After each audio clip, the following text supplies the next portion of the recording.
പിതാവിൻ്റെയും പുത്രൻ്റെയും പരിശുദ്ധാത്മാവിൻ്റെയും നാമത്തിൽ ആമേൻ. എൻ്റെ പ്രിയപ്പെട്ടവരെ, മാർച്ച് 12 വ്യാഴാഴ്ച. അമ്മേ പരിശുദ്ധ അമ്മേ, അമ്മേ പരിശുദ്ധമേ, ദൈവമാതാവേ, കൃപാസനത്തിലൂടെ ഞങ്ങൾക്കും ഞങ്ങളുടെ ദേശത്തിനും അമ്മ മധ്യസ്ഥം തേടി തന്ന എല്ലാ അനുഗ്രഹങ്ങൾക്കും കൃപകൾക്കും ഞങ്ങളിപ്പോൾ ഹൃദയം നിറഞ്ഞ നന്ദി പറയുന്നു. അമ്മേ പരിശുദ്ധമേ, ദൈവമാതാവേ, 2004 ഡിസംബർ 7 ഉച്ചകഴിഞ്ഞ് 2:30 കൃപാസനത്തിൽ സംഭവിച്ച അമ്മയുടെ പ്രത്യക്ഷപ്പെടലിനെ കുറിച്ച് തിരുസഭയ്ക്ക് സമർപ്പിച്ചിരിക്കുന്ന പഠനരേഖകളുടെ മേൽ സഭാത്മകമായ പഠനം ആരംഭിക്കുവാൻ ഞങ്ങൾ പ്രാർത്ഥിക്കുന്നു. അമ്മേ പരിശുദ്ധമേ, ഭൂസ്വർലോകങ്ങളുടെ രാജ്ഞിയായ അങ്ങേയ്ക്ക് ഭൗമസംരക്ഷണത്തിനായി പ്രപഞ്ചപ്രകൃതിയെ തന്നെ തിരുസഭ പ്രതിഷ്ഠിക്കുവാൻ ഈ പ്രത്യക്ഷീകരണം വഴി ഇടയാക്കണമേ. പരിശുദ്ധമേ, ജപമാല മാതാവേ, സകല കൃപാസനം പ്രാർത്ഥനയോടും ചേർത്ത് ഞങ്ങളിപ്പോൾ പ്രാർത്ഥിക്കുന്ന ഈ കുടുംബത്തിന്റെ പ്രത്യേക നിയോഗം പറ മക്കളെ.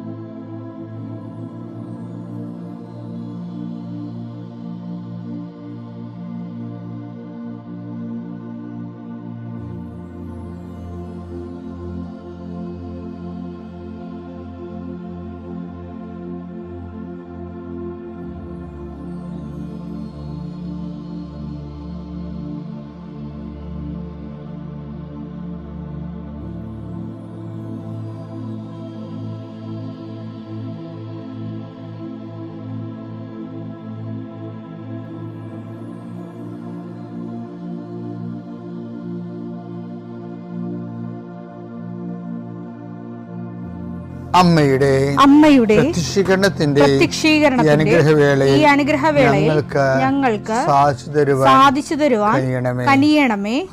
ആമേൻ. വിശ്വാസ പ്രമാണം. സർവശക്തനായ പിതാവും ആകാശത്തിന്റെയും ഭൂമിയുടെയും സൃഷ്ടാവുമായ ദൈവത്തിൽ ഞാൻ വിശ്വസിക്കുന്നു. അവിടുത്തെ ഏകപുത്രനും ഞങ്ങളുടെ കർത്താവുമായ ഈശോ മിശിഹായിലും ഞാൻ വിശ്വസിക്കുന്നു. ഈ പുത്രൻ പരിശുദ്ധാത്മാവിനാൽ ഗർഭസ്ഥനായി കന്യകാമറിയത്തിൽ നിന്ന് പിറന്ന് പൊന്തിയോസ് പീലാത്തോസിന്റെ കാലത്ത് പീഡകൾ സഹിച്ച് കുരിശിൽ തറയ്ക്കപ്പെട്ട് മരിച്ച് അടക്കപ്പെട്ട് പാതാളങ്ങളിൽ ഇറങ്ങി മരിച്ചവരുടെ ഇടയിൽ നിന്ന് 3-ാം നാൾ ഉയർത്ത് സ്വർഗത്തിലേക്ക് എഴുന്നള്ളി സർവശക്തിയുള്ള പിതാവായ ദൈവത്തിന്റെ വലതുഭാഗത്തിരിക്കുന്നു. അവിടെ നിന്ന് ജീവിക്കുന്നവരെയും മരിച്ചവരെയും വിധിക്കുവാൻ വരുമെന്നും ഞാൻ വിശ്വസിക്കുന്നു. പരിശുദ്ധാത്മാവിലും ഞാൻ വിശ്വസിക്കുന്നു.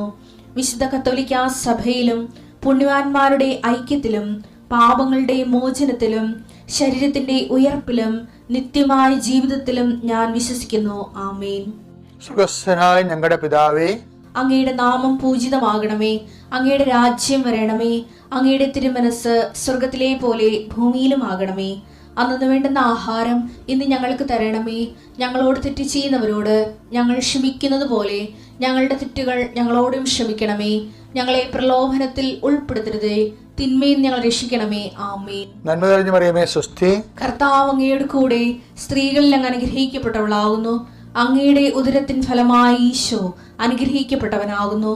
പരിശുദ്ധ മറിയമേ, തമ്പുരാന്റെ അമ്മേ, പാപികളായ ഞങ്ങൾക്ക് വേണ്ടി ഇപ്പോഴും ഞങ്ങളുടെ മരണസമയത്തും തമ്പുരാനോട് അപേക്ഷിക്കണമേ. ആമേൻ. കർത്താവേ, നിന്റെ ഉന്നതമായ നാമത്തിന് സ്തോത്രം ചെയ്യുന്നു. കർത്താവേ, നിന്റെ വിശുദ്ധ പൗരോഹിത്യത്തെ മഹത്വപ്പെടുത്തണമേ.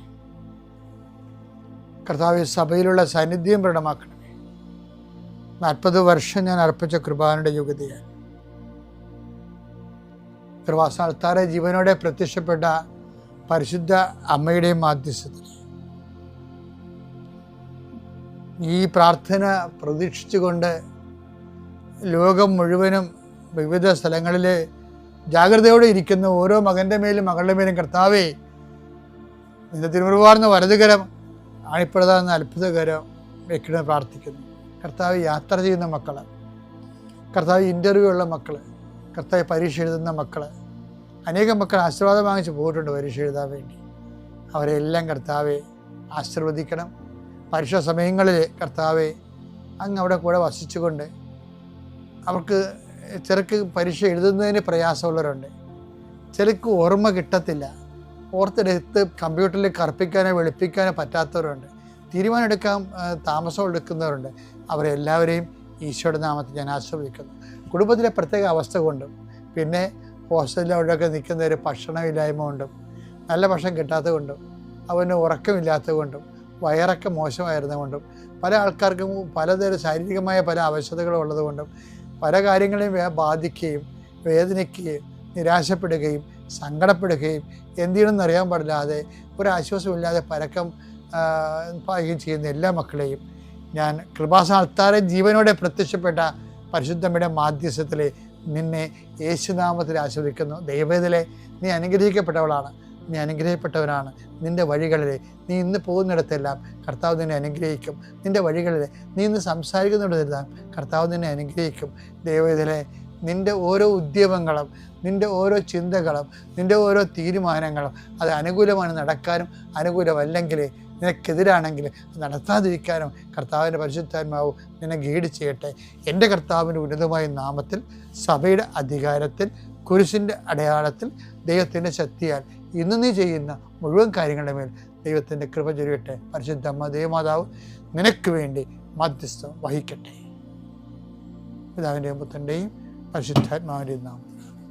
എൻ്റെ പ്രിയപ്പെട്ടവരെ, പിന്നെ ഉണ്ടല്ലോ ചില ആൾക്കാർ ദൈവമായിട്ട് ഒരു പ്രാവശ്യം ചോദിക്കും, രണ്ടാമത്തെ പ്രാവശ്യം ചോദിച്ചില്ല, പിന്നെ ആ വഴിക്ക് പിന്നെ അവർ വരത്തില്ല, പ്രാർത്ഥന വലിയ കാര്യമൊന്നുമില്ല എന്ന് പറയും. അത് ദൈവത്തിന് അറിയാവുന്നതുകൊണ്ട് ഇവന്മാരോട് ഇങ്ങനെയുള്ള അണ്ണന്മാരോട് ദൈവം അത് കമ്മ്യൂണിക്കേറ്റ് ചെയ്യത്തുമില്ല. അതാണ് ഏറ്റവും വലിയ വരുന്ന വിഷയം. ഇപ്പം ചിലർക്ക് ദൈവം ചോദിക്കുമ്പോൾ തന്നെ എടുത്ത് കൊടുക്കുകയും ചെയ്യും. അത് മിക്കവാറും നശിപ്പിൻ്റെ വിത്തുകളായിരിക്കും, അത് വേറെ വിഷയം. ഇപ്പോൾ ഒരു ഉദാഹരണത്തിന് ഈ ധൂർത്തപുത്രൻ്റെ ഒരു മൂത്ത ചേട്ടനില്ലേ, നമ്മൾ ധൂർത്തപുത്രൻ്റെ പുനർവായനയല്ല, അപ്പോൾ ധൂർത്തപുത്രൻ്റെ മൂത്ത ചേട്ടനില്ലേ, ചേട്ടായി അങ്ങേര് ഇവിടെ ഇവൻ തിരിച്ചു വരുമ്പോൾ വീട്ടിലെ ഡാൻസും പാട്ടും കേട്ടിട്ട് സങ്കടം വരും അല്ലേ. ഇവരെ കൊടുത്ത കാളക്കുട്ടിയൊക്കെ ഒന്ന് അപ്പൻ മകന് നല്ല ഉടുപ്പ് കൊടുത്തു, ചെരുപ്പ് കൊടുത്തു, മോതിരം കൊടുത്തു. അവിടെ എല്ലാവരും ഭയങ്കര നൃത്താഘോഷങ്ങളൊക്കെ കഴിയുമ്പോഴാണ് തപ്പും കൊട്ടും പാട്ടും ഒക്കെ കേട്ട് ഈ മൂത്ത മകൻ വയലിൽ നിന്ന് വരികയില്ലേ, അപ്പോഴും അവൻ കഷ്ടപ്പെട്ട് ജോലിയും ചെയ്ത് വെച്ച് വരികയാണ്. ആ സീനൊക്കെ ഭയങ്കര ഐറോണിക്ക് ഭയങ്കര സീനാണത്. കാര്യം ഈ വീട് ചത്തുപോയിട്ട് കുറേ നാളായി, ഇത് മരിച്ച വീട് പോലെ കിടക്കേണ്ട സംഭവം. അയാൾ ഓർത്തത് അയാൾക്ക് വഴിതെറ്റിപ്പോന്ന് അയാൾ വിചാരിച്ചത് ഈ മൂത്ത മകന്. കാര്യം ഇങ്ങനെ സംഭവിക്കത്തില്ല, നമ്മുടെ വീട്ടിൽ അങ്ങനെ സംഭവിക്കണെ കുറിച്ച് അയാൾ ചിന്തിക്കണില്ല. അത് ആരുടെ വീട്ടിൽ അടിയന്തരം നടക്കണമെന്ന് അയാൾ ചിന്തിച്ചത്. വന്ന് നോക്കി ആദ്യം ചെയ്യപ്പോഴല്ലേ നമ്മുടെ വീട്ടിലാണ് ഈ വേല പടയനും മുഴുവനും അയാൾക്ക്. അപ്പം അയാളൊരു വേലക്കാരനെ വിളിച്ചു പറഞ്ഞു, മറ്റേ വന്നേട്ടാ, ആള് വന്നിട്ടുണ്ടേട്ടാ. അയാൾ ആ ജീവനോടെ കിട്ടിയൊരു അപ്പം ഭയങ്കര സന്തോഷത്തിലാണ്. കാളേക്കുന്ന് അടിയന്തരം നടത്തി കണ്ടിരിക്കണ പാട്ടും ഡാൻസ്. അവൻ അപ്പം തന്നെ ഇടിവെട്ടുകൊണ്ട പോലെ കനച്ചൊരു പോലെ ഇങ്ങനെ നിൽക്കുക. അപ്പം അപ്പൻ പിരിമാറ്റി ജല്ലക്കിടക്കൂടെ നോക്കുമ്പോൾ കണ്ടു നിൽക്കണ ഒരു രൂപം കനച്ച് നിൽക്കുകയാണ്. അപ്പൻ്റെ ചങ്കന്ന് പിടച്ച് കാര്യം ഇവരെങ്ങനെ നാട് വിട്ടു പോയാൽ എന്ത് ചെയ്യും, ഇതുപോലെ പോയാൽ എന്ത് ചെയ്യും. അപ്പോഴേ അപ്പൻ്റെ ആക്രാന്തം കാണണം. പണ്ട് ഇവനോട് ആ ആക്രാന്തം കാണിച്ചിരിക്കും ഇവൻ പോകത്തില്ലായിരുന്നു. ഇപ്പം അപ്പൻ എന്താ ചെയ്യണമെന്ന് നോക്കി. ലുക്ക 15:27 വേലക്കാരൻ പറഞ്ഞു, നിന്റെ സഹോദരൻ തിരിച്ചു വന്നിരിക്കുന്നു, അവനെ സസുഖം തിരിച്ചു കിട്ടിയത് കൊണ്ട് നിന്റെ പിതാവ് കൊഴുത്ത കാളക്കുട്ടിയെ കൊന്നിരിക്കുന്നു. അപ്പനും എങ്ങനെ സന്തോഷമായി. അവൻ കോപിച്ച് അകത്തു കയറാൻ വിസമ്മതിച്ചു. പിതാവ് പുറത്തു വന്നു. അതേതാണ് സംഭവം. പിതാവിന്റെ ലക്ഷണം മാറി. ഈ പുറത്ത് വരുത്തിലും പിറക്കം പാച്ചിലൊക്കെ പുറത്ത് വന്നു. പിതാവ് ലക്ഷണം പറയണ്ടേ, പിതാവ് പുറത്ത് വന്നു. അവനോട് സാന്ത്വനങ്ങൾ പറഞ്ഞു. അവനോട് പട്ടാങ്ങി പറയാൻ, സാന്ത്വനല്ല പട്ടാങ്ങിയാണ്. കാര്യം അവൻ വിട്ടുപോയി കഴിഞ്ഞാൽ എല്ലാം വെള്ളത്തിലാവും. അതാണ് അവൻ്റെ മൂല്യമുള്ളവനാണ് അവൻ. അവനോട് സാന്ത്വനങ്ങൾ പറയാൻ തുടങ്ങി. എന്താണ് പിതാവ് പറഞ്ഞതെന്ന് കേട്ടെ. എന്നാൽ അവൻ പിതാവിനോട് പറഞ്ഞു, നോക്കൂ, എത്ര വർഷമായി എത്ര കാലമായി ഞാൻ നിനക്ക് ദാസ്യവേല ചെയ്യുന്നു. അവൻ ദാസ്യവേല ചെയ്യാന്ന് മകനെ പോലെ അവൻ ദാസനായിട്ട് ഇവിടെ ജോലി ചെയ്യുന്ന. ഒരിക്കലും നിന്റെ കൽപ്പന ഞാൻ ലംഘിച്ചിട്ടില്ല. വചനം അവനെ ജോലി ചെയ്യുകയും ചെയ്യും, വചനം കേൾക്കുകയും ചെയ്യും. അതാണ് ഭയങ്കര ഒരു ഉടമ്പടി ജീവിതമാണ് അവൻ്റെ. ആ മൂത്ത മകൻ്റെ ജീവിതം ഉണ്ടല്ല, കറക്റ്റ് ഉടമ്പടി ജീവിതമാണ്. അവൻ വചനം കേൾക്കുകയും ചെയ്യും, ആ വചനം അനുസരിച്ച് വീട്ടിൽ ജീവിക്കുകയും ചെയ്യും. എങ്കിലും എന്റെ കൂട്ടുകാരോടൊത്ത് ആഹ്ലാദിക്കാൻ, എന്റെ കൂട്ടുകാരുടെ ആഹ്ലാദിക്കാൻ ഒരു ആട്ടിൻകുട്ടിയെ പോലും നീ എനിക്ക് തന്നില്ല. ഇതേണ്ട സന്ധ്യക്ക് ഈ അപ്പൻ ഒരു മക്കളോട് രണ്ട് തരത്തിലാണ് പെരുമാറൊക്കെ തോന്നിപ്പോകും. കാര്യം ഇത് ആട്ടിൻകുട്ടിയെ പോലും ഇവിടെ കൊടുത്തില്ലല്ല. കാര്യം ആട്ടിൻകുട്ടിയുടെ കാര്യം പറയാതിരിക്കണം നല്ലത്. കാര്യം ഈ അപ്പൻ ആലയിൽ പോണത് അല്ലെങ്കിൽ ആടത്തിറ്റാൻ പോണ പരിപാടിയൊന്നും ഇല്ല. വയസ്സാക്കായിട്ട് വീട്ടിൽ ഇരിക്കണേ. അവനാണ് ഈ 100 ആടിനെയും കൊണ്ട് പോണത്. അതിൽ 10-15 ഓരോ ദിവസം പ്രസവിക്കും. അത് 5-6 കുട്ടികളൊക്കെ ഉണ്ടാകും, 10-40 കുട്ടികളുണ്ടാകും. ഇതിൻ്റെ കണക്കെല്ലാം കൃത്യമായിട്ട് വൃത്തിമനയമായിട്ട് ഈ അപ്പന് കൊടുക്കുന്നുണ്ട്. ഈ അപ്പൻ്റെ ഇടയ്ക്ക് 10 ആടിൻ്റെ കണക്ക് കുറച്ച് കൊടുത്താലും അപ്പന് ഇവനെ വിശ്വസിക്കും. പക്ഷെ അവൻ ഈ മൂത്തവൻ സത്യസന്ധനാ, വചനത്തിലും ജീവിതത്തിലും എല്ലാം സത്യസന്ധനാ. എന്നിട്ട് ഈ സത്യസന്ധനായിട്ടുള്ള സംഭവം എന്താണ് അത് പറയലേ? സത്യസന്ധനായിട്ട് ഇരുന്നിട്ട് കർത്താവിൻ്റെ കയ്യിൽ നിന്ന് ഒരു കൂട്ടുകാരുടെ കൂടെ ഉല്ലസിക്കാൻ വേണ്ടി ഇവൻ അതിൻ്റെ അകത്ത് ഒരു ആട്ടിൻകുട്ടിയെ ചോദിച്ചിട്ട് ആട്ടും ഓടിച്ചു കളഞ്ഞവരെ അവൻ. പക്ഷെ എന്നിട്ടും അവൻ കയർത്തില്ല. അതാണ് മൂത്ത മകൻ എന്ന് പറയുന്നത്. മൂത്ത മകൻ ഒരു സംഭവമാണ് ശരിക്കും. ബൈബിളിൽ ഏറ്റവും ടോപ്പ് ആ മൂത്ത മകനാണ് ശരിക്കും. അവനെ കണ്ടില്ല, നീ നോക്കിയാൽ ഇത്രയും പ്രസംഗം ഉണ്ടായിരുന്നു. ദൈവത്തിന് മുമ്പ് നിൽക്കണം എങ്ങനെയാണെന്ന് നമുക്ക് പഠിപ്പിക്കണത് ഈ മൂത്ത മകനും.